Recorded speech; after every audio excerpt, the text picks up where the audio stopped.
ஒளியில்லா உலகத்தில் இசையாக நீயே மாறி காற்றில் வீசினாய், காதில் பேசினாய்.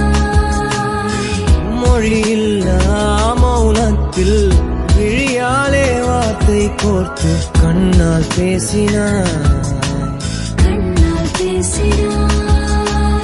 100 ஆண்டு உன்